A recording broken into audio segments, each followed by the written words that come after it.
Assalamualaikum warahmatullahi wabarakatuh. Waalaikumsalam warahmatullahi wabarakatuh. Waalaikumsalam warahmatullahi wabarakatuh. Waalaikumsalam warahmatullahi wabarakatuh. Puji dan syukur marilah kita panjatkan kehadirat Allah Subhanahu wa taala karena berkat rahmat dan karunia-Nya kita bisa berkumpul di ruang tatap maya pada acara webinar budaya positif ini. Tak lupa sholawat serta salam senantiasa tercurah kepada Nabi besar kita Nabi Muhammad SAW, kepada keluarganya, sahabatnya, sampai kepada kita, umatnya hingga akhir zaman. Amin. Di acara webinar kali ini, webinar budaya positif, di sini saya sebagai host atau moderator, saya sendiri Diki Rusyadi. Lalu penyaji di webinar kali ini yang pertama Pak Yuda Dana Prahara dan yang kedua Pak Fauji Rahmatullah. Untuk sambutan dari Ibu Kepala Ibu Lisnur Solihah dan sambutan kedua dari PKS Kurikulum Pak Tantan Priyatna. Webinar kali ini tentang budaya positif akan dibagi menjadi dua sesi. Sesi yang pertama dari Pak Yuda dan sambutan dari Ibu Kepala. Lalu sesi yang kedua pematerinya Pak Fauji Rahmatullah dan sambutan dari Pak Tantan selaku PKS Kurikulum. Untuk mempersingkat waktu, saya persilahkan kepada yang pertama sambutan terlebih dahulu pada Ibu Kepala Ibu Lisnur Solihah, kami persilahkan. Halo, Teh. Halo, Assalamualaikum, Teh. Bismillahirrahmanirrahim. Assalamualaikum warahmatullahi wabarakatuh. Mohon. Waalaikumsalam warahmatullahi wabarakatuh. Di stiker. Ya. Ibu dan Bapak. Sebelah kiri kanan. Alhamdulillah Sebelah kanan. hari ini kita bisa bertemu dengan suasana yang berbeda. Tapi alhamdulillah keluarga SMP 1 Pacet bisa melaksanakan Zoom, kita bisa ketemu untuk mendiskusikan atau untuk mendengarkan materi-materi mengenai budaya positif yang akan disampaikan oleh Pak Yuda dengan Pak Fauji. Sebagai sesepuh di SMP 1 Pacet, mengucapkan terima kasih sebesar-besarnya kepada Ibu dan Bapak yang telah hadir, juga kepada Pak Yuda dan Pak Fauji yang sudah menyiapkan materinya untuk kegiatan hari ini. Dan marilah kita sama-sama simak apa yang menjadi paparan nanti mengenai materi budaya positif. Yang jelas nanti kita akan banyak menerima pengetahuan atau pengalaman dan bimbingan, terutama bagaimana kita memberikan bimbingan kepada anak supaya bisa berbudaya positif tanpa ada hukuman atau memberikan hadiah dari kita sebagai guru. Tapi anak punya makna dari apa yang telah kita lakukan dan dibimbing oleh kita untuk menjadi anak yang mempunyai karakter berbudaya positif. Semuanya bisa mengikuti. Assalamualaikum warahmatullahi wabarakatuh. Waalaikumsalam warahmatullahi wabarakatuh. Waalaikumsalam warahmatullahi wabarakatuh. Ya, terima kasih Bapak Ibu yang sudah memberikan sambutannya. Sudah, Pak. Langsung lanjut terlebih dahulu ke sesi yang kedua. Untuk tanggapan dan pertanyaan bisa nanti setelah selesai pemaparan dari Pak Fauji. Sekarang kita masuk ke sesi yang kedua, pemateri dari Pak Pauji dan sambutan dari Pak Tantan. Untuk yang pertama, sambutan terlebih dahulu kami persilahkan Pak Tantan sebagai PKS Kurikulum untuk menyampaikan sambutannya. Terima kasih Pak Diki. Assalamualaikum warahmatullahi wabarakatuh. Waalaikumsalam warahmatullahi wabarakatuh. Yang terhormat Ibu Kepala Sekolah, juga yang terhormat rekan seperjuangan, para guru sebagai peserta pada webinar ini, juga yang saya hormati yaitu para pemateri pada kesempatan webinar ini. Terima kasih juga kepada host atas kesempatannya. Ada beberapa hal mungkin yang dalam sambutan ini yang ingin disampaikan, walaupun nanti juga mungkin kita ada tanya jawab, bisa ngasih masukan dan sebagainya. Alhamdulillah kalau melihat pemaparan gambaran ya, bahwa budaya positif itu memang sangat diperlukan di sekolah. Apalagi kita punya modal, sekolah kita sudah punya modal, yaitu yang namanya pembiasaan sudah ada sejak dari dulu di sekolah kita.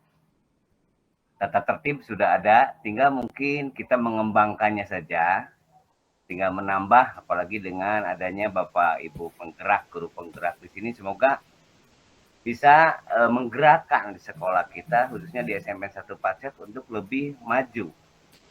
Ya, terutama dengan mungkin dengan basicnya itu budaya positif dulu, itu yang harus kita persamakan persepsi atau paradigma di sekolah, terutama dalam mengambil tindakan-tindakan yang akan dilaksanakan. Tadi beberapa hal dari Pak Yuda, itu lebih luasnya kita bisa menjadikan SMP 1 Pacet lebih maju untuk mencapai visi dan misinya. Dan saya berharap juga untuk para guru penggerak di SMP 1 Pacet, mudah-mudahan bisa menggerakkan seluruh elemen yang ada di SMP 1 Pacet demi tercapainya tujuan kita bersama. Mungkin itu saja dari saya sebagai Wakasek bidang kurikulum. Semoga kegiatan ini bermanfaat bagi kita. Wassalamualaikum warahmatullahi wabarakatuh. Waalaikumsalam warahmatullahi wabarakatuh. Ya, terima kasih Pak Tantan atas sambutannya. Sekarang kita lanjut ke pemateri yang kedua, Pak Pauji Rahmatullah. Kepada Pak Pauji, kami persilahkan.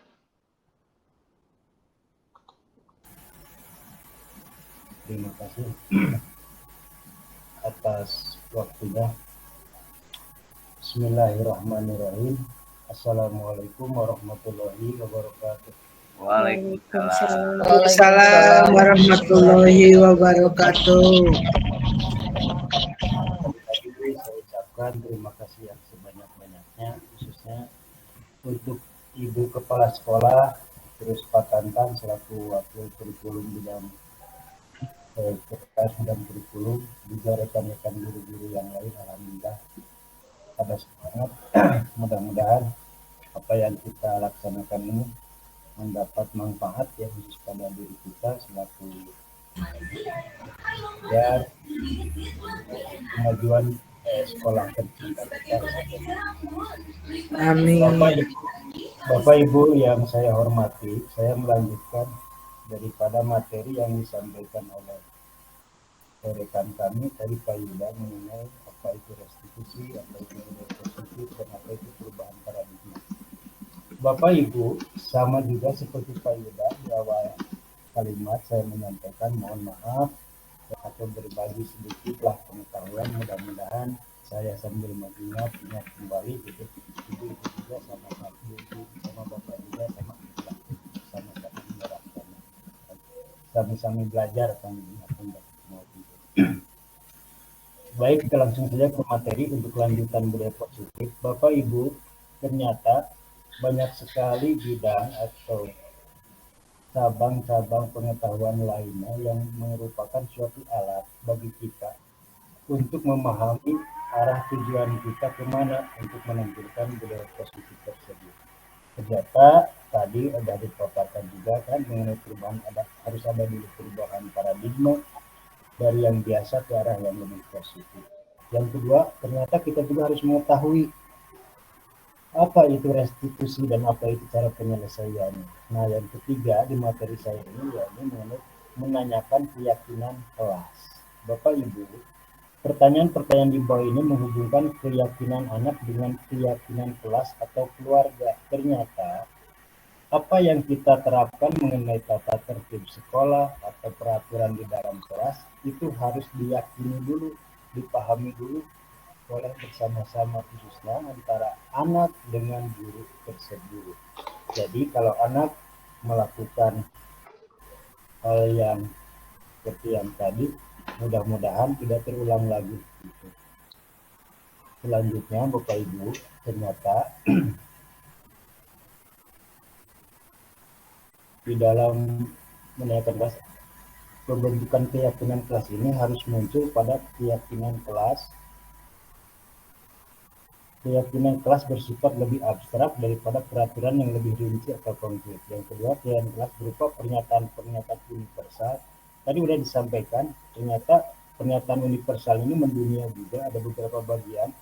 Tapi yang paling umum, yang paling pokok itu karena kita ada di kurikulum Merdeka, yakni tentang yang tadi mengenai profil pelajar Pancasila, karena ini sejalan dengan arahan pemerintah kita di dunia pendidikan mengacu pada profil pelajar Pancasila ya, yang 5 pilar tersebut. Yang saja. Nah, ini bagian contoh keyakinan kelas. Bapak Ibu, supaya anak lebih berdisiplin positif lagi, ternyata dalam contoh keyakinan di bawah ini ada beberapa poin yang harus kita pahami dulu dan harus kita sampaikan ke anak-anak. Pertama, setiap anggota kelas perlu belajar, setiap anggota kelas perlu senang, setiap anggota kelas perlu melakukan tugas, setiap anggota kelas perlu saling menghargai, setiap anggota kelas perlu merasa aman. Jadi apapun yang kita sampaikan dalam peraturan tersebut harus mengacu pada hal-hal tersebut. Kemudian di bagian arah yang kedua, yakni akan melakukan selalu bersikap positif, senantiasa menjadi diri yang terbaik, percaya dan menghormati orang lain serta barang miliknya. Berkomitmen terhadap setiap tugas dan senantiasa membantu. Maka dalam contoh keyakinan kelas ini ada beberapa nilai yang harus kita junjung seperti ada 3 di sini.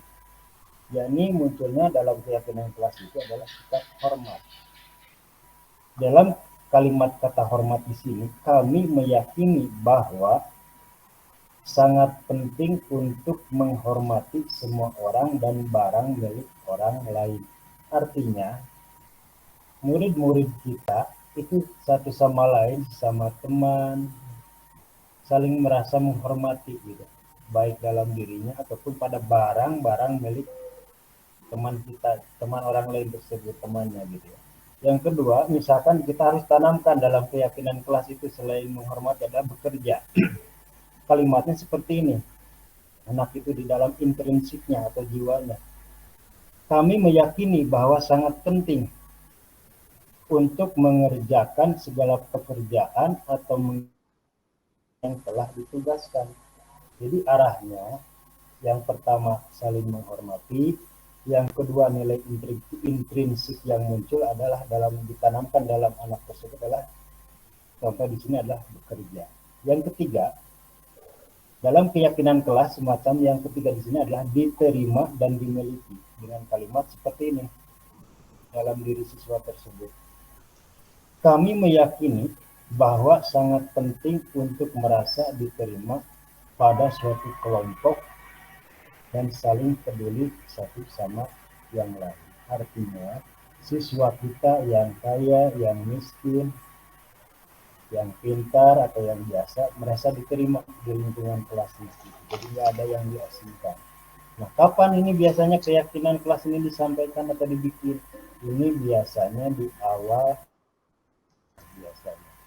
Nah, jadi kalau ada anak yang lupa atas pelanggarannya, nah tinggal diingatkan lagi keyakinan kelas yang sudah disepakati saat itu waktu dibikin bersama-sama gitu. Jadi anak jadi malu gitu, Karena ini bukan seolah-olah diperintahkan, tapi ini adalah muncul idenya dari kesepakatan kelas tersebut, sehingga setelah disepakati, dipahami, maka muncul dipangkamkan di dalam kelas itu menjadi kata-kata keyakinan kelas seperti itu. Kemudian sebelum kita menyampaikan keyakinan kelas, ternyata di siswa itu kita juga harus memahami kebutuhan dasar manusia. Seperti halnya secara universal, pertama bertahan hidup, kesehatan, rumah, makan, dan kebutuhan biologisnya. Ada beberapa poin penting di sini. Yang pertama, yang paling urgen, yang paling penting adalah bertahan hidup. Kenapa seperti itu? Ternyata Bapak Ibu, kalau kita selidiki, banyaknya kasus yang masuk ke daftar catatan BP itu kita harus pahami dulu apakah kesehatannya sudah tercukupi, apakah kondisi rumahnya, keluarganya nyaman atau bukan, atau berasal dari broken home gitu ya, atau makanannya mungkin selama dia berangkat ke sekolah itu apa sarapan dulu, atau bagaimana nanti pulang sekolah dia itu bisa makan. Nah seperti itu. Nah ini menjadi kebutuhan dasar manusia, menjadi polarisasi dalam pemikiran dan akhlak biasanya. Ini sangat berpengaruh. Nah fungsi sebagai wali kelas biasanya atau semacam guru BP, sebagusnya ini memahami konsep dasar seperti ini. Jadi anak itu berasalnya dari keluarga yang mana.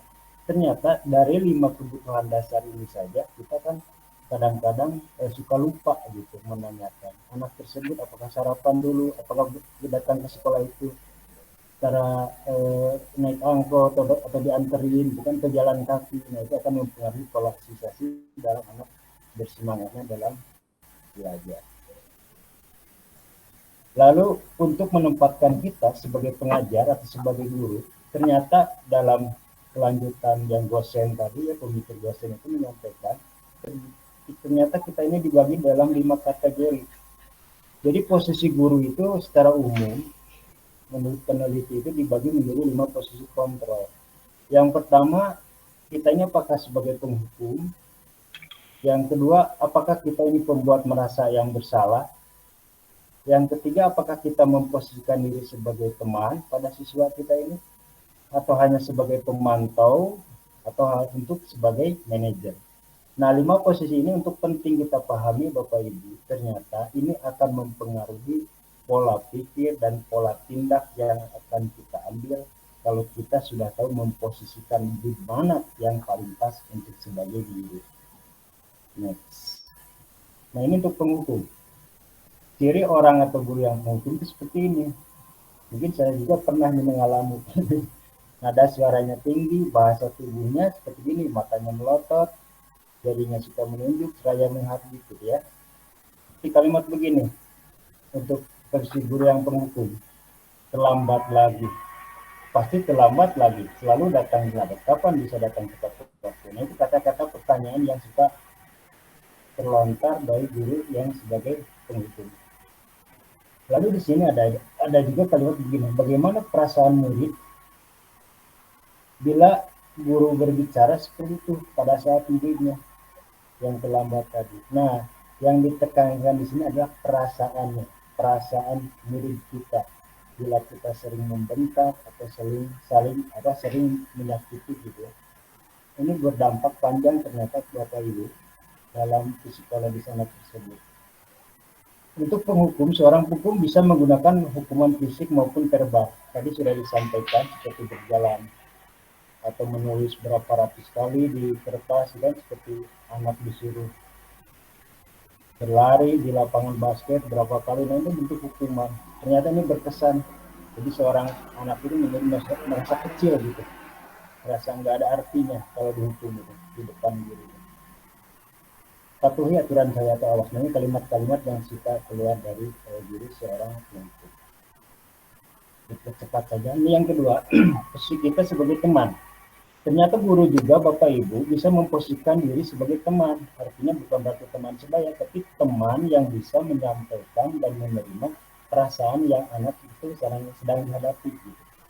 Guru pada posisi ini tidak akan menyakiti murid, namun akan tetap berupaya mengontrol murid melalui persuasi, artinya secara pendekatan. Positifnya seperti ini, nanti ada juga negatifnya. Ayo bantulah demi Bapak ya.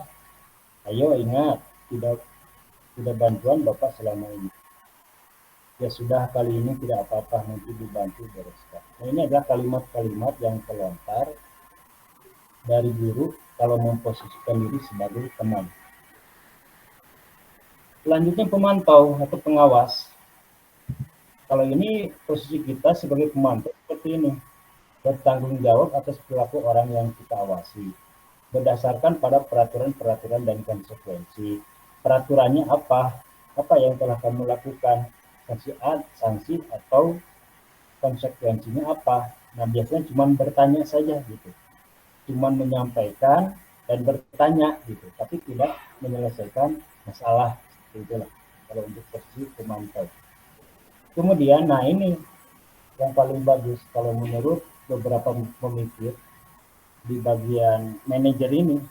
Kalau manajer ini, kalau kita bisa menempatkan diri sebagai manajer, khususnya untuk grup mata pelajaran atau apalagi wali kelas, karena manajer ini seperti begini, berkolaborasi dengan murid bagaimana memperbaiki kesalahan yang ada, mengembalikan murid tersebut ke kelompoknya dengan lebih baik dan kuat.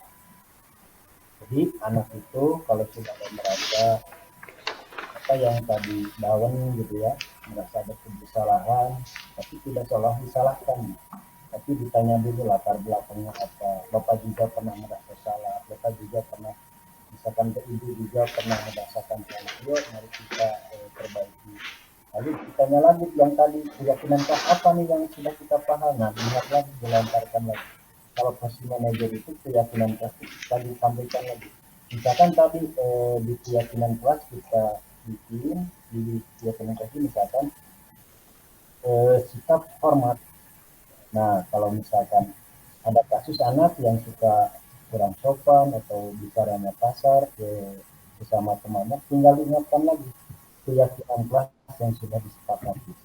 Maka anak tersebut pasti teringat, oh iya berarti saya tidak akan mengulangi. Nah, nanti kita sampaikan lagi di keyakinan apa yang sebaiknya kita lakukan. Nah, itu adalah posisi manajer. Jadi, bukan menyalahkan, bukan mencari masalah, tetapi menyelesaikan masalah ke arah yang lebih baik.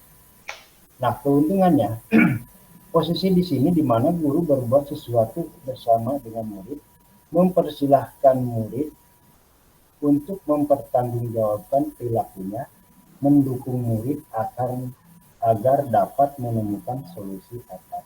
Nah, solusi tersebut bisa ditemui atau kita dapatkan saat kita membuat keyakinan kelas yang tadi dibikin.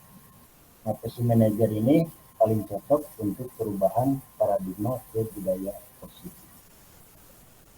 Selanjutnya, di manajer ini apa yang kita yakini? Nah, ini kembali lagi ke sini, kembali lagi. Apa yang kamu meyakininya? Nah, ini ditanyakan, dilontarkan saat kita membuat keyakinan kelas.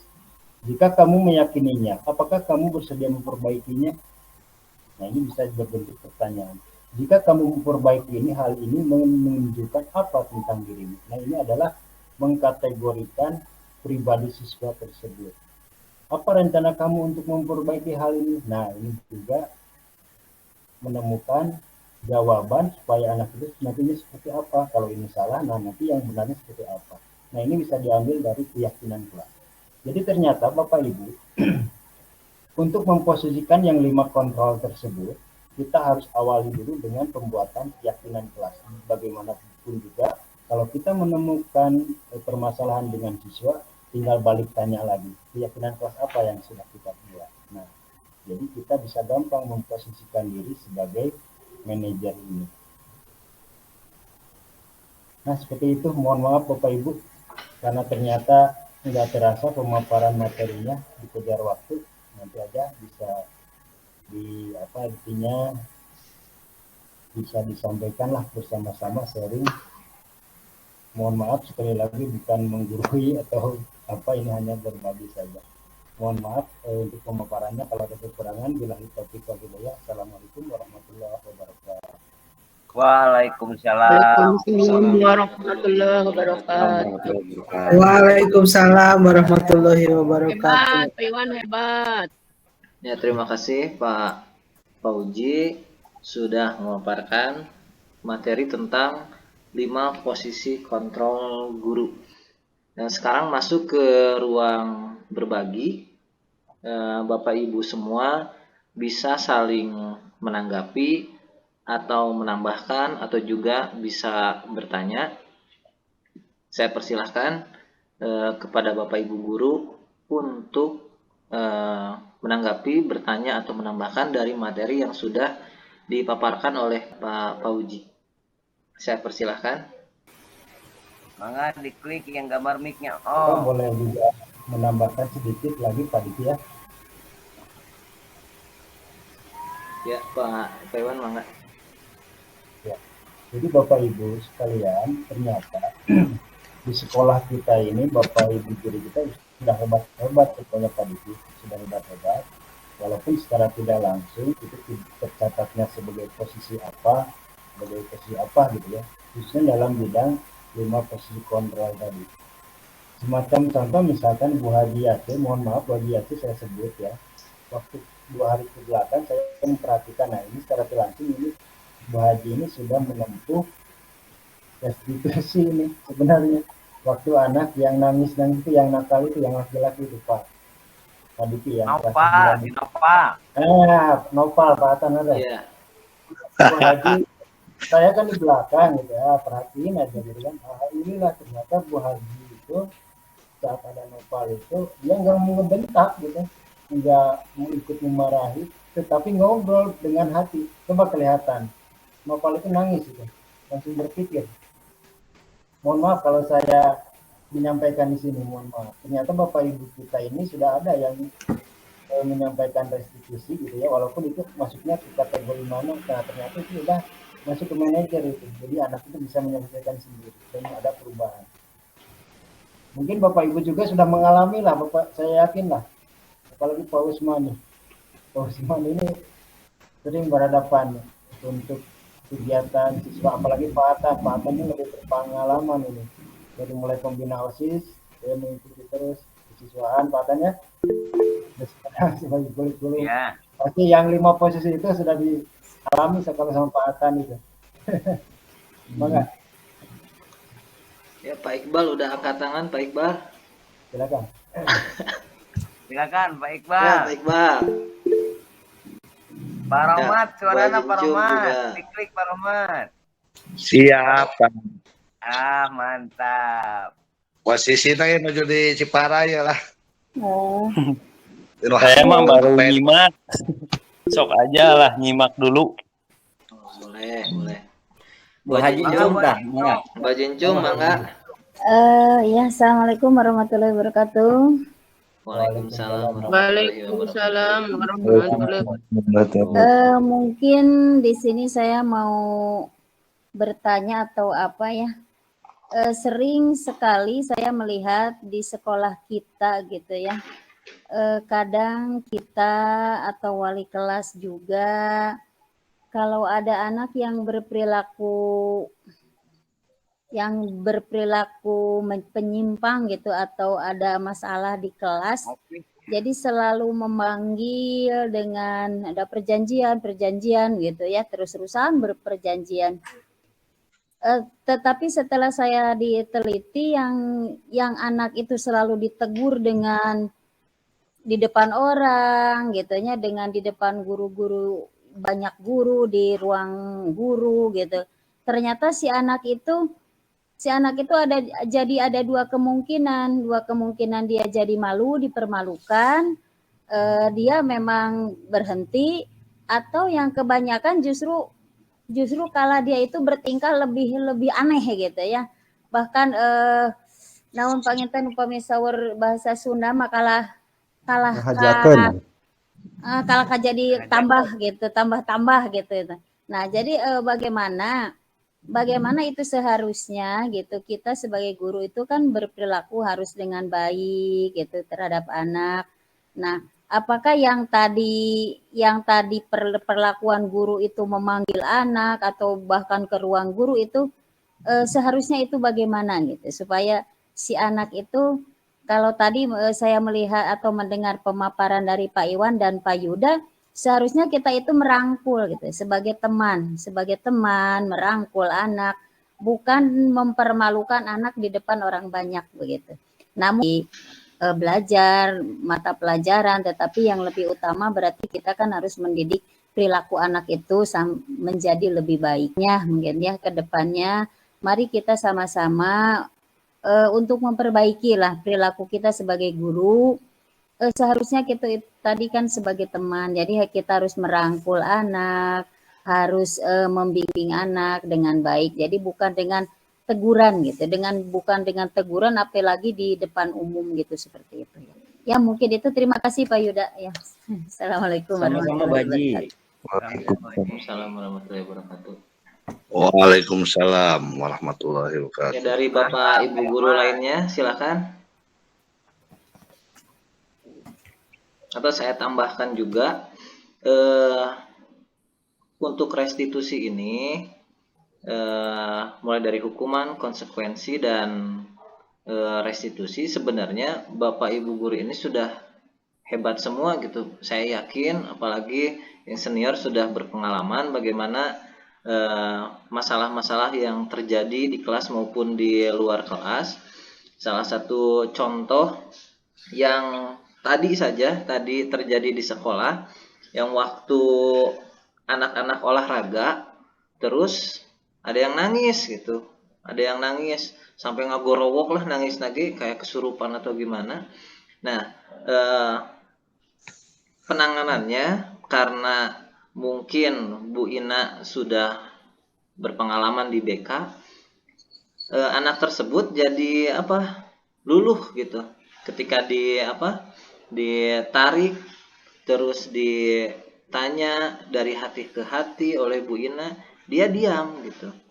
Jadi mungkin anak itu ingin ada perhatian atau apa ya, kurang tahu. Yang pasti setiap anak punya karakternya masing-masing, penanganannya pun pasti berbeda-beda setiap anak gitu.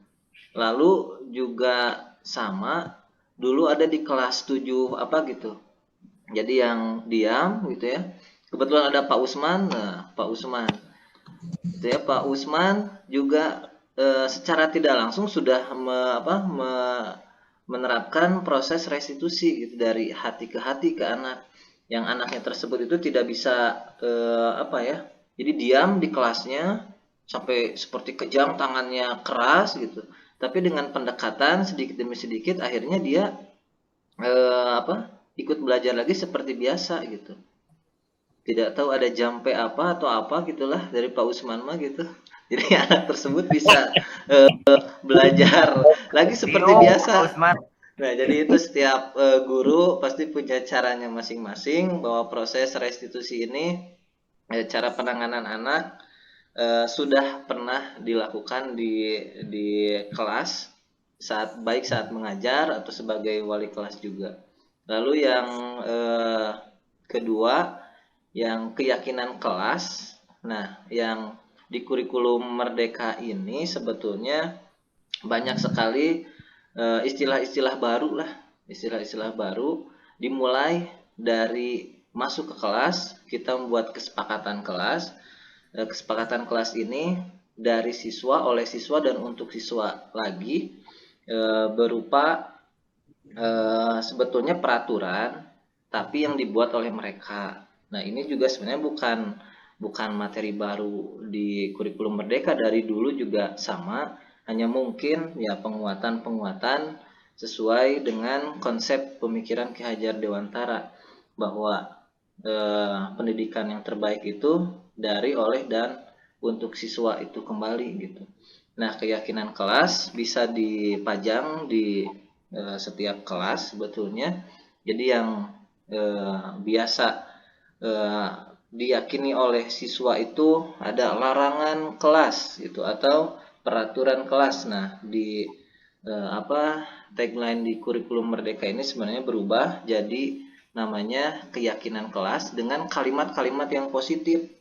Itu kalau biasanya larangan kelas tidak boleh terlambat. Nah, kata tidak boleh itu harusnya diganti dengan kalimat-kalimat yang lebih positif. Misalkan datang tepat waktu. Itu ya, bukan kalimatnya tidak boleh telat. Nah, jadi dengan kalimat yang lebih halus gitu, lebih positif untuk siswa. Nah, itu sedikit tambahan dari saya.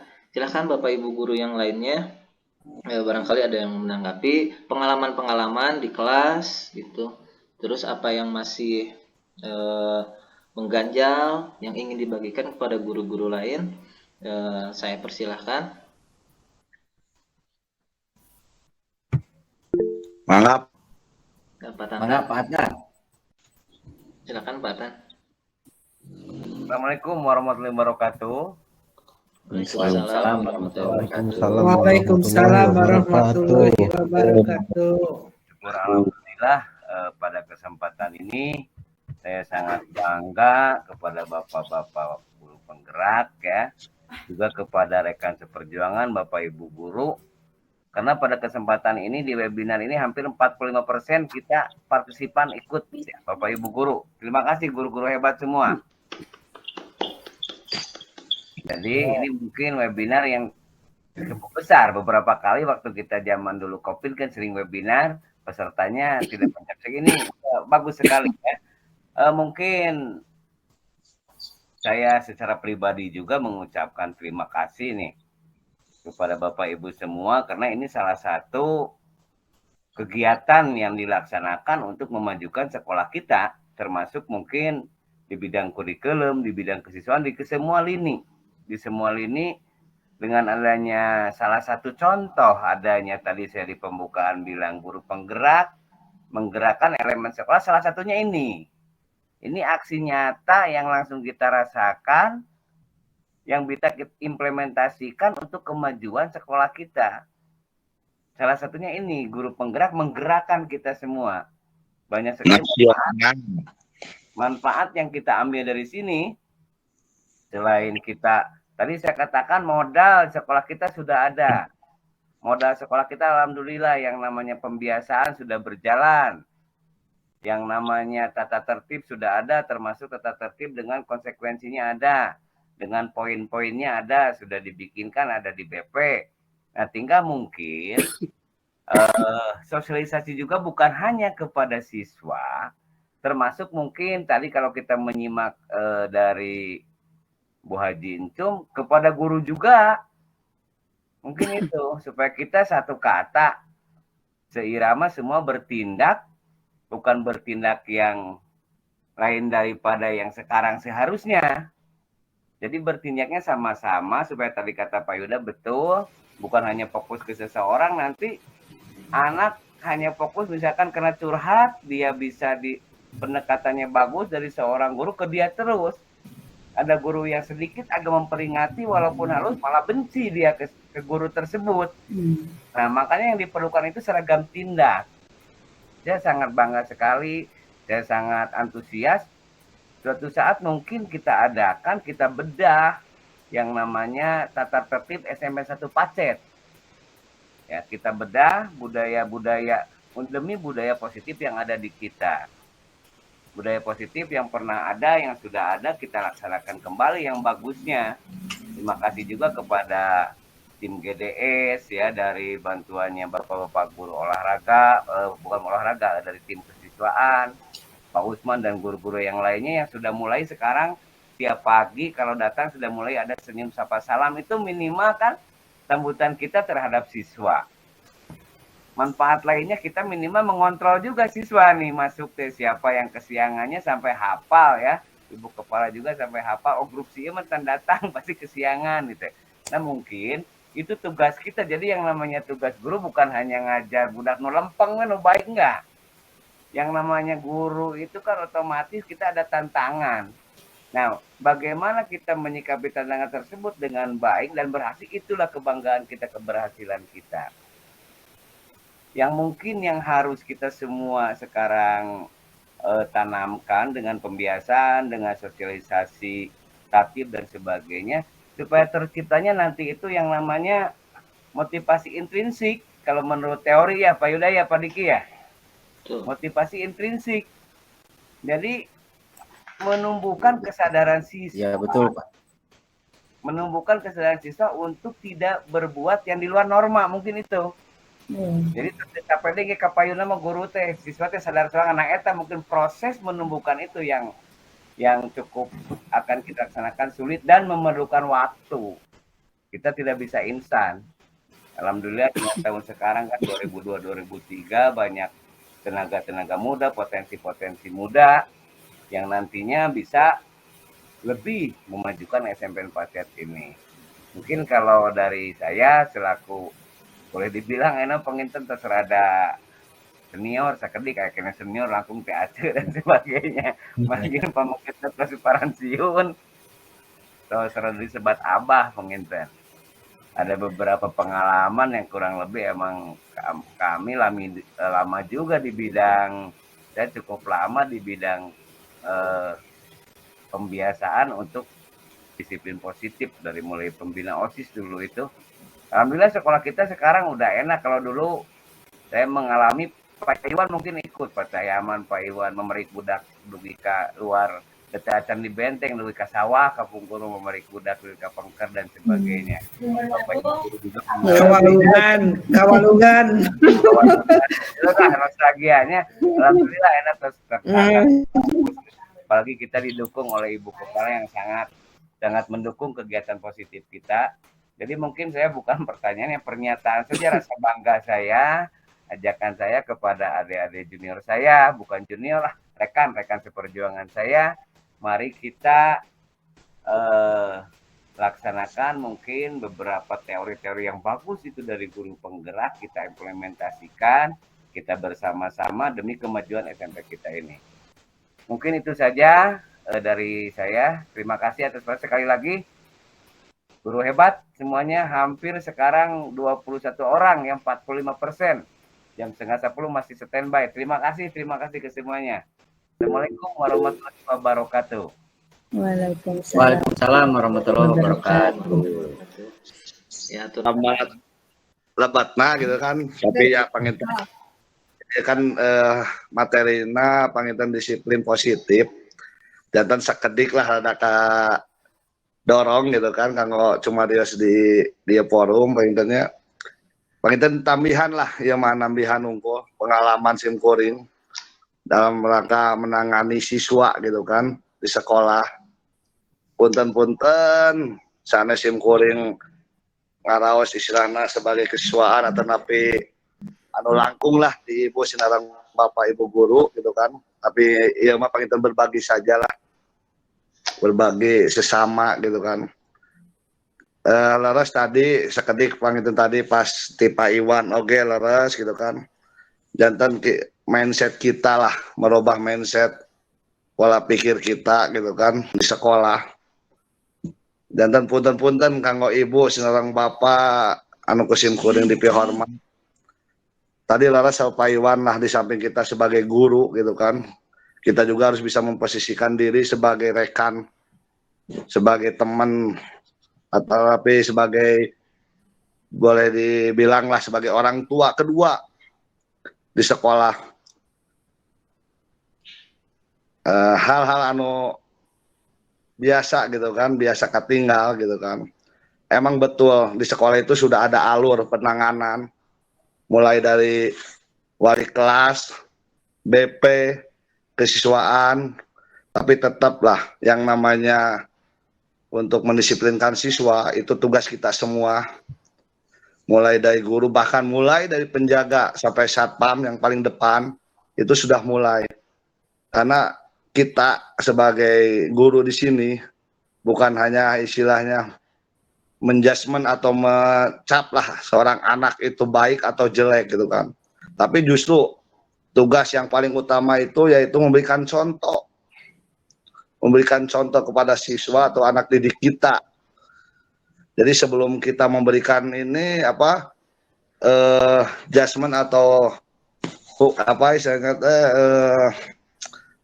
statement lah ke anak itu gitu kan, sebelum itu ya tugas kita tadi itu sebagai rekan juga, kata Pak Iwan tuh rekan gitu kan. Jadi kedisiplinan ini bukan hanya untuk siswa saja kalau di sekolah itu gitu kan, tapi untuk kita semua. Kita ambil kasus aja lah yang paling kecil kemarin waktu anak ada yang bilang gitu kan, kenapa kok saya sampai dihukum, dipisahkan dipisahkan sama orang temennya yang lain, tapi guru yang terlambat datang itu nggak apa-apa gitu kan.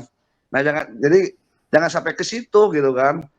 Makanya disinilah kita sebagai pendidik atau sebagai guru tadi itu yang utamanya itu kita memberikan contoh terlebih dahulu gitu kan. Bukan berarti Bapak atau Ibu guru tidak memberi contoh, tidak, bukan gitu kan.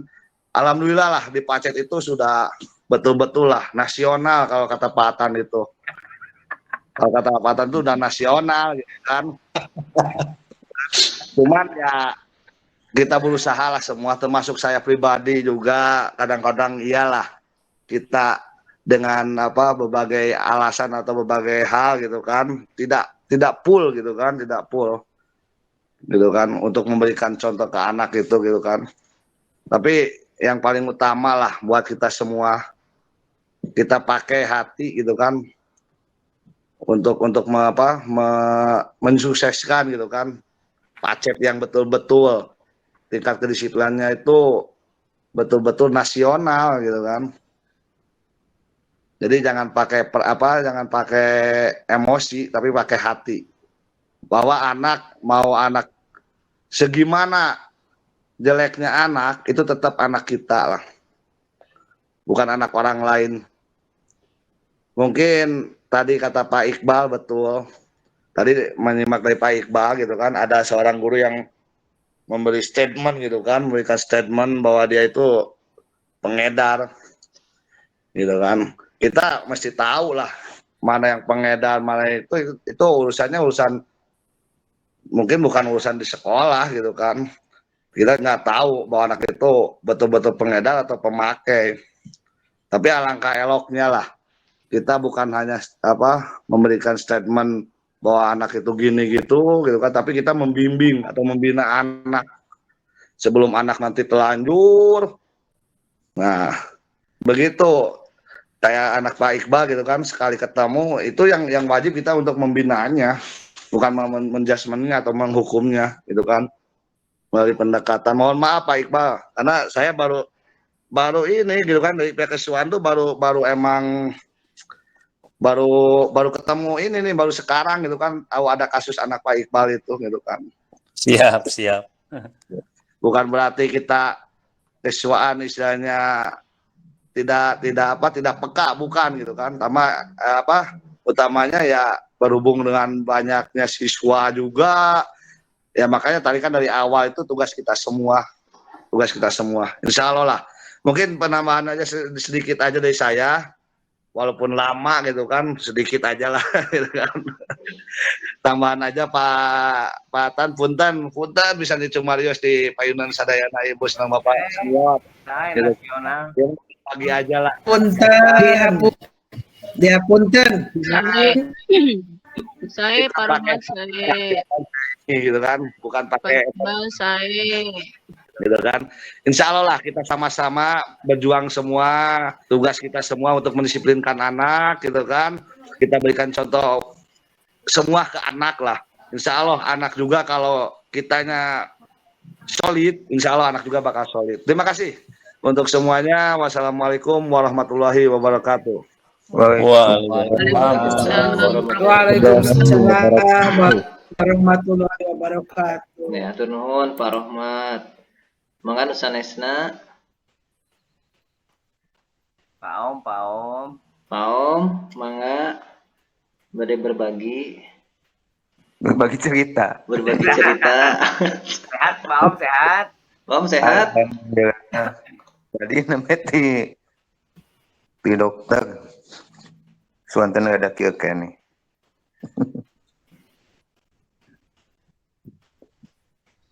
Mohon mangga Pak Om bade berbagi. Bu Ade jeung Bu Haji Encum tersenggat tangan tadi Ki. Aduh. Bu Haji Incup Bu orang Haji, Bu mangga Ade. Bu Haji. Aduh, apunten dianya ngiring sekedap deh. Ima tadi sahur aom cenah mau berbagi cerita gitu nya. Kalaresan pasti anu upami anu ngaulang di kelas 8E gitu nya. Kantos uninga gitu aya didinya aya Raipan sareng aya Muhammad Fauzian. Upami di kelas teh kan kumahanya aduh teu jempe gitu terasa nyarias. Tah pengalaman simkuring harita tos bade ambek gitunya di kelas teh aduh ieu hoyong ambek gitu. Hoyong ambek geus sabab sesuai ngomel gitu. Tapi simkuring ditahan gitu nya tahan. Bel keluar. Ambek mah. Itu pengalamannya ya berbagi pengalaman mudah-mudahan janten solusi atau napi janten enteng pangitanya Kang Usadayana.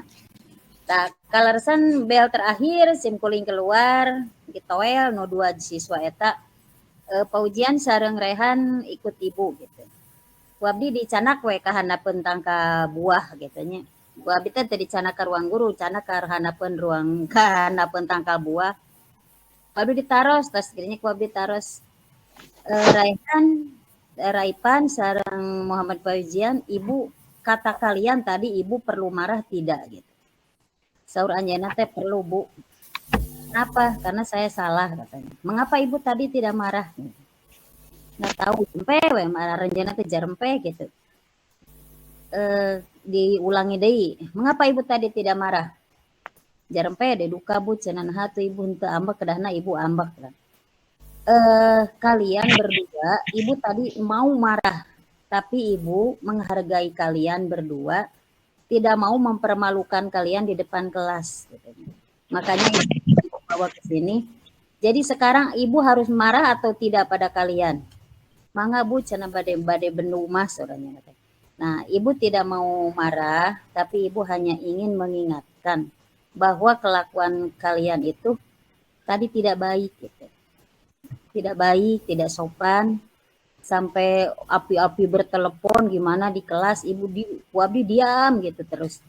Nah setelah itu si Fauzian sampai nangis, dia sampai nangis, ya Bu saya minta maaf. Nah akhirnya alhamdulillah sekarang Fauzian kalau saya masuk ke kelas itu diam, tapi yang satu lagi masih seperti itu, ya saya diamkan saja gitu ya.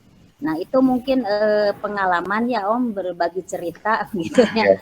Mungkin juga sama lah kepada orang lain juga seperti itu. Nah itu yang saya alami di kelas itu, di kelas 9E memang ada 2 orang itu yang selalu ngecoh terus gitu. Sampai-sampai saya mungkin istighfar terus aduh mau marah gimana.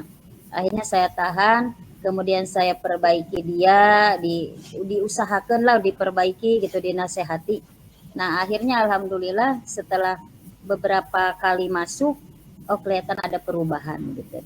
Jadi saya ambil kesimpulan, oh berarti kita itu memang harus dirangkul, anak itu jangan dimarahi, tapi kita kasih pengertian bagaimana seharusnya kita sebagai siswa, bagaimana di sekolah, bagaimana kesopanan terhadap guru, terhadap temannya. Nah mungkin itu Pak Diki ada sedikit pengalaman gitu yang kadang saya juga agak terharu juga melihat dia sampai meneteskan air mata gitu ya.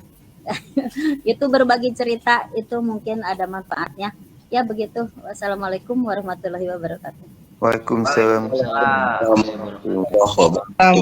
Alhamdulillah pengalaman berharga. Nah ini bukti nyata atau aksi nyata dari tadi yang restitusi bahwa menstabilkan identitas dari siswa bahwa dia menyadari sendiri apa yang jadi kesalahan dia, lalu dari kesalahannya tersebut dia bisa berbuat lebih baik dari yang telah dilakukannya gitu. Nah cara pendekatannya itu kembali lagi ke masing-masing dari kita gitu. Bagaimana supaya hatinya itu bisa tersentuh gitu anak tersebut. Ini pengalaman yang bagus, hebat juga Bu Haji. Dari yang lain silahkan Bapak Ibu Guru. Pak Om. Mangga kami Aceh. Pak Om. Mangga. Assalamualaikum warahmatullahi wabarakatuh. Waalaikumsalam Waalaikumsalam. warahmatullahi wabarakatuh. Selamat beraktivitas. Sakedik anu sakumaha diduikeun ku Haji Encum tadi perkawis rangkulan kepada anak, tapi di sisi lain ada juga anak yang betul-betul tidak memperhatikan kondisi atau bisa dikatakan melanggar tata tertib. Contohnya di Naufal Al-Ghazali, dia berkesalahan tidak patuh, kadang berkok itu diajak ngobrol tidak nyambung. Nah, cara mengantisipasi yang paling hebat, yang paling terbaik untuk anak tersebut, karena kalau tadi Bajintun itu merangkul anak, ditanya dan sebagainya. Tapi kalau lihat kondisi si Naufal Al-Ghazali ini sudah betul-betul di luar jangkauan gitu. Iya. Sudah betul di luar jangkauan. Kadang saya juga kalau melihat anak tersebut asa greget gitu. Gimana caranya gitu. Soalnya dulu ketika dia tidak masuk sekolah, minta buku paket sebanyak 12 mata pelajaran untuk melengkapi tugas-tugasnya. Karena itu dinyatakan, kalau dinyatakan tidak naik, bisa tidak naik gitu. Tapi dengan kesanggupan 4 hari, dia melakukan tugas tersebut, yang akhirnya dia menuntaskan. Tapi kesinnya juga seperti itu lagi gitu. Datang ke sekolah, ulhak palohok, kesana kesini gitu. Tadi juga dia masuk di 8I katanya gitu. Entah apa, HP dan lain sebagainya. Jadi dia itu mengganggu teman yang lain gitu. Jadi kita sama-sama mencari solusi bagaimana untuk mengantisipasi anak tersebut gitu, supaya tidak mengganggu yang lain gitu. Sakitu hatur nuhun, hapunten kasuhun biha aya saosan atuh sapagodos sareng ibu bapak sadayana. Assalamualaikum warahmatullahi wabarakatuh. Waalaikumsalam warahmatullahi Mungkin wabarakatuh. Pak Diki mohon izin. Ya, mangga Pak Iwan. Ya, jadi yang disampaikan oleh Pak Darmin itu memang ini semua mengena kepada pemaparan materi yang sudah disampaikan. Kadang-kadang si anak itu berlaku disiplinnya itu hanya singkat. Ya, kalau kita terbati itu di dalam pembelajaran kita setiap hari itu, kalau anak itu muncul nilai positifnya itu yang disiplin itu hanya sebentar, mungkin berapa hari atau berapa minggu. Nah, kemudian di bagian minggu berikutnya itu kembali lagi kepada habitatnya, pada kebiasaannya, habitualnya. Nah, kenapa hal itu semacam itu terus berulang? Seperti yang disampaikan oleh tadi, ternyata kita ini anak tersebut itu belum meyakini pada kepercayaan dirinya sendiri kalau menurut saya. Bahwasanya ternyata anak itu beberapa faktor yang mempengaruhi kenapa disiplinnya itu hanya sebentar.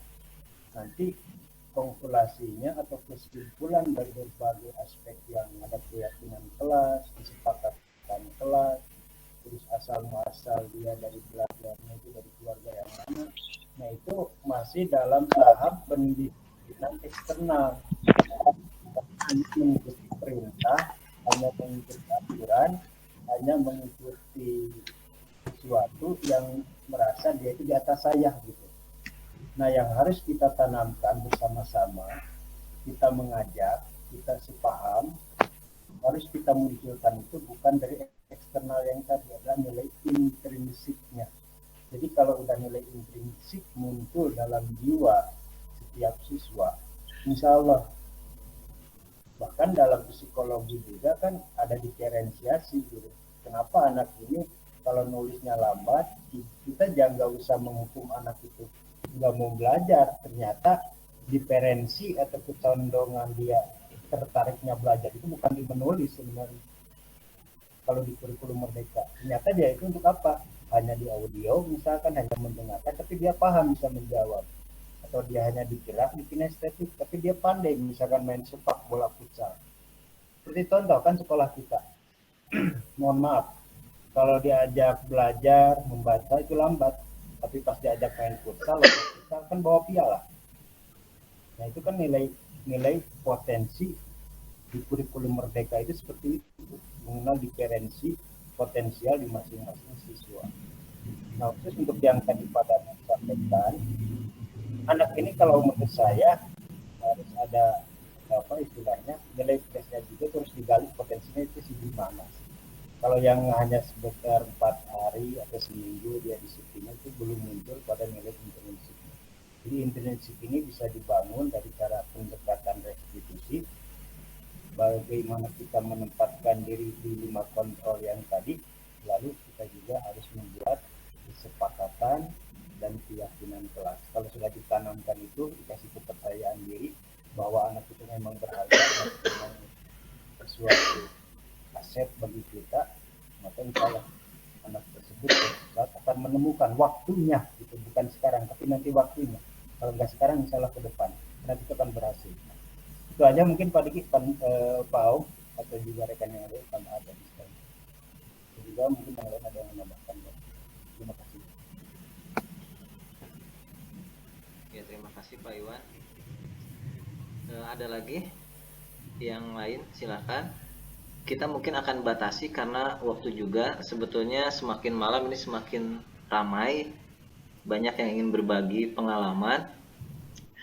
Satu lagi dari Bapak Ibu Guru, silakan. Barangkali ada yang mau berbagi pengalaman, berbagi cerita, atau berbagi hal-hal yang terjadi dari siswa-siswa kita.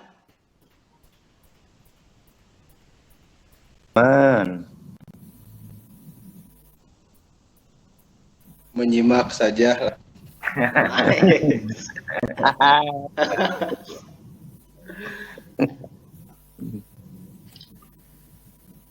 Ya, bagaimana Pak Yuda? Pak Diki, ada tambahan? Yang menguatkan aja ya tanggapan. Ya. Terima kasih. Assalamualaikum warahmatullahi wabarakatuh.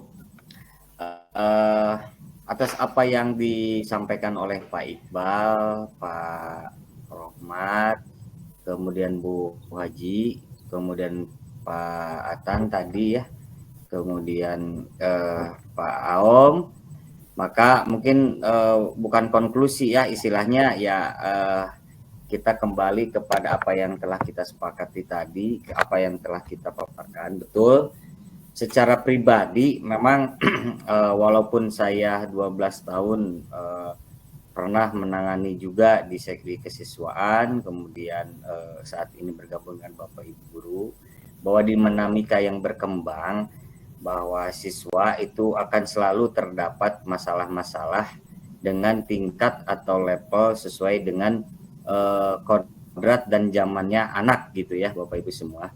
Kita sadar bahwa kita dilahirkan atau kita ada ini di sektor di mana kita bukan hanya sebagai tugas pokok fungsi kita mengajar, tapi yang lebih penting adalah mendidik tadi. Nah, mendidik di sini adalah hal yang memang secara kata, secara etimologis itu mudah diucapkan. Namun berjuta upaya, berjuta tantangan yang mungkin akan kita hadapi dalam tataran pelaksanaan pengayoman terhadap peserta didik.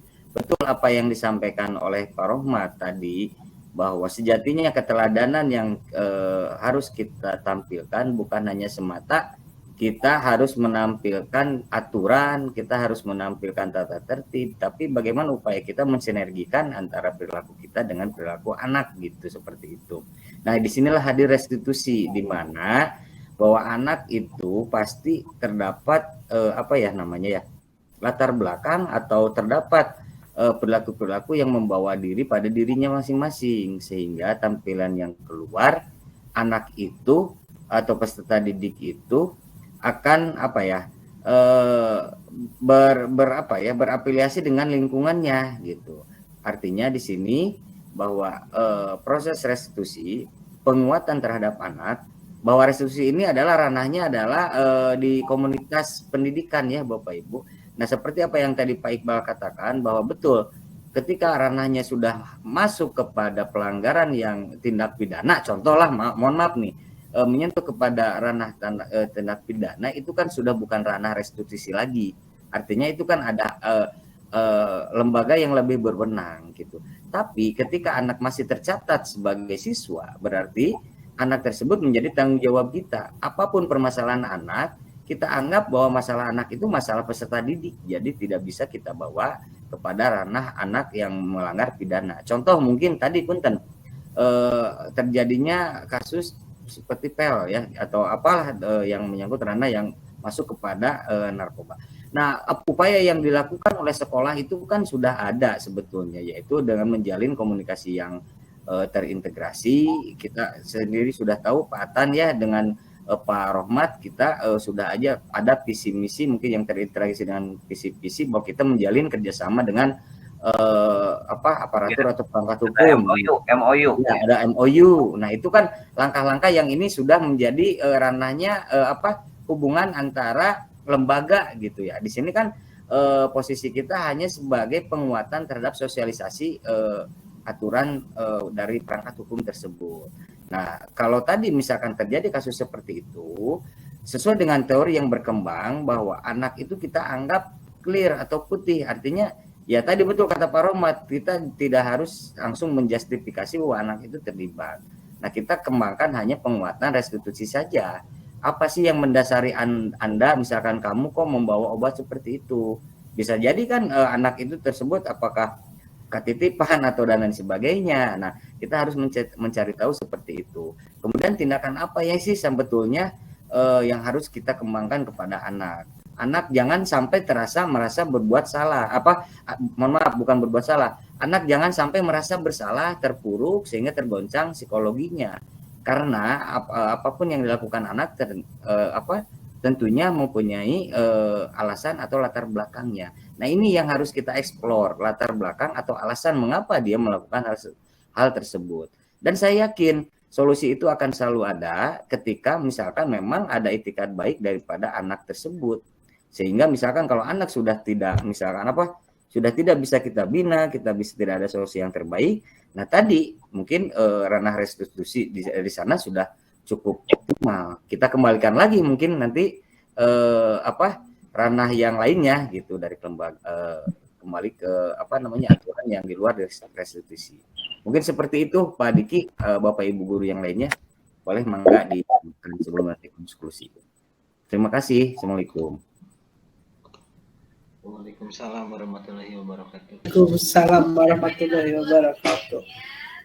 Ya, terima kasih Pak Yuda, juga Pak Iwan, Pak Fauji Rahmatullah.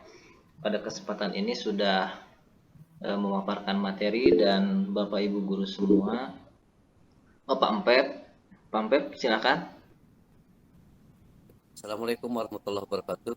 Waalaikumsalam warahmatullahi wabarakatuh. Yang pertama, ini kasus Nopal. Dia kan sekolahnya selalu hadir, tapi di kelas tidak ada. Tapi sementara sisi negatif bagi mereka, bagi yang lain, ada kecemburuan sosial.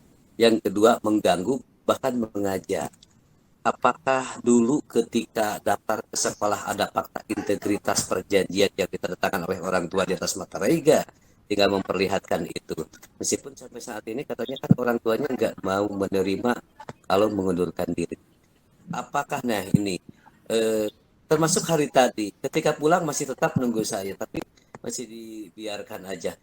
Kumbargi hadir tapi ke kelas, apakah boleh nggak kita dari pihak sekolah lebih baik menganjurkan jangan datang aja ke sekolah? Nah, itu umpamanya. Tinggal nanti ujian bisa ikut atau ikut persamaan. Karena hadir juga satu mengganggu, malah masuk ke kelas yang lain. Itu yang pertama, kasus Nopal. Yang kedua, saya punya anak di 8E yang ternyata sudah beberapa kali di home visit, termasuk hari tadi. Itu ternyata sudah beberapa perjanjian tapi tidak mau sekolah. Ternyata kebiasaan dari sejak SD-nya ngedul. Nah, sementara di depan orang tuanya perjanjian, sekolah itu punya, kalau kalian kalau kamu pingin bisa naik kelas atau lulus hanya ada 3. 1, berkelakuan baik. 2, kehadiran minimal 80%. 3, mendapatkan nilai minimal KKM dari guru. Seandainya nilai yang didapatkan dari guru itu, asal kalian lulus 2. 1, berkelakuan baik dan selalu hadir di sekolah. Ya, sampai saat ini masih tetap tidak hadir, Pak. Jadi saya minta solusi dari rekan guru yang lain. 1, Nopal, apakah boleh kalau kita menganjurkan, Pak, lebih baik jangan ke sekolah aja supaya tidak kelihatan oleh teman kalian dan guru yang lain kamu berkeliaran. Apakah boleh dianjurkan begitu? Yang kedua itu tuh minta bantuan bagaimana untuk seragam tindaknya bagi anak kami yang sama sekali ngedul sekolahnya, nggak mau sekolah. Assalamualaikum warahmatullahi wabarakatuh. Waalaikumsalam warahmatullahi wabarakatuh. Pak Atan. Semangat di kesiswaan. Oh, Pak Omat atau Pak Omat. Makin malam makin seru ya. Nasional Pak Omat. Kasadayana sepuh-sepuh, saya ngkoli paitan kumawantun ya perkawis nopal. Gak dipaitan diperjelas dari kupatan lah.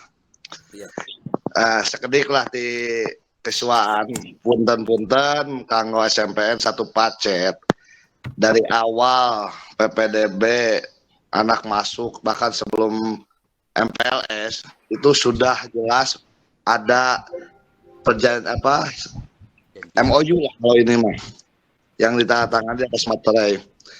Nah, tapi berhubung kita di dunia pendidikan terbentuk dengan regulasi pendidikan yang ada di kita, bahkan undang-undang jelas bahwa kita itu tidak boleh istilahnya anak itu sampai berhenti untuk belajar, Pak. Kemarin kebetulan yang menangani Nopal kemarin itu saya dengan Pak Dedi. Orang tuanya ya sebetulnya bukan memaksakan ya, tapi emang semua orang tua niatnya bagus lah. Tidak ada satupun orang tua yang mau anaknya itu sampai tidak sekolah. Jadi kemarin itu orang tuanya itu betul-betul ya kalau bisa lah SMP itu beres. Nah ini berhubung dengan kemarin orang tuanya datang, terus kita sudah dari awal kemarin juga emang sebetulnya lah sudah istilahnya diberikan pilihan sebetulnya bukan untuk mengeluarkan gitu kan. Tapi kalau misalkan orang tuanya mau mengundurkan diri, tapi untuk kasus Nopal itu orang tuanya tidak mau sama sekali untuk mengundurkan diri, Pak. Jadi buat sekolah atau buat siswaan juga kan kita bingung. Satu sisi betul tadi kata Pampep, anak ini kan tidak mau masuk bahkan mengganggu gitu kan. Tapi insya Allah Pak, dengan berjalannya waktu mungkin insya Allah sekarang juga kan sudah mulai kita saling bahkan sekarang untuk Pacet itu semua guru itu matanya itu ke Nopal, Pak. Alhamdulillah mungkin dengan semua mata ke Nopal, perhatiannya ke Nopal, mungkin nanti ya lebih ini lagi gitu kan untuk Nopal itu mungkin saya minta dikesuaan lah. Kalaupun misalkan masuk ke kelas, kemarin juga ada sempat katanya Nopal mengganggu kelas apa. Tapi begitu saya datangi, ternyata Nopal bisa masuk ke situ karena gurunya nggak ada, Pak. Mohon maaf gitu kan. Jadi masuk ke kelas berapa, kelas 8, kelas 7, dia berani karena gurunya tidak ada. Nah, ini masalahnya karena guru tidak ada di kelas. Ini mohon maaf gitu kan. Bukan berarti kita menyalahkan guru, Bu atau Pak. Tapi ya berhubung mungkin gurunya lagi sholat atau mungkin gurunya belum hadir gitu kan. Sarapan. Ya lah gitu. Nah, gitu Pak kasus Nopal mungkin ini sudah alur di kesuaan Pampet. Jadi kan alur penanganan tuh ada dari punten Pak Rahmat, punten sakedah Pak Rahmat, kamari teh leres abdi keluar heula waktu Nopal lebet ka ke-8 mung abdi teh keluar heula teh bade nyanak alat kanggo praktek murang kalih. Kumarin murang kalih teh nyanak alatna.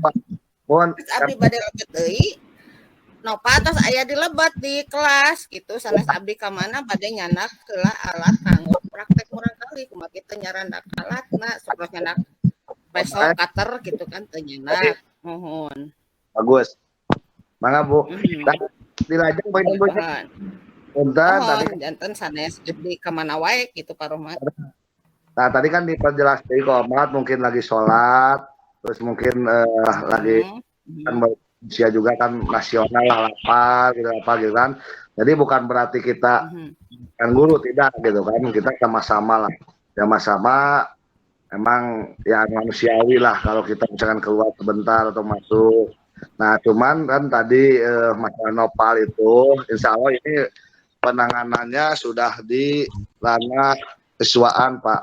Jadi saya mohon bantuan dari Bapak Ibu guru kalaupun misalkan nopal ada mengganggu apa tolong di grup aja lah, nanti saya yang akan menyusul karena kadang-kadang nopal itu sama guru yang lain itu nggak mau Pak, gitu kan. Tapi kalau sama baru namanya aja disebutin, kayak kemarin kan kasus dia masuk ke PMR mengganggu anak-anak PMR di UKS, kalau namanya aja misalkan kayak kemarin kan saya bilang ke anak tolong bilangin aja kata Pak dia mau Pak sama saya aja dia mau keluar.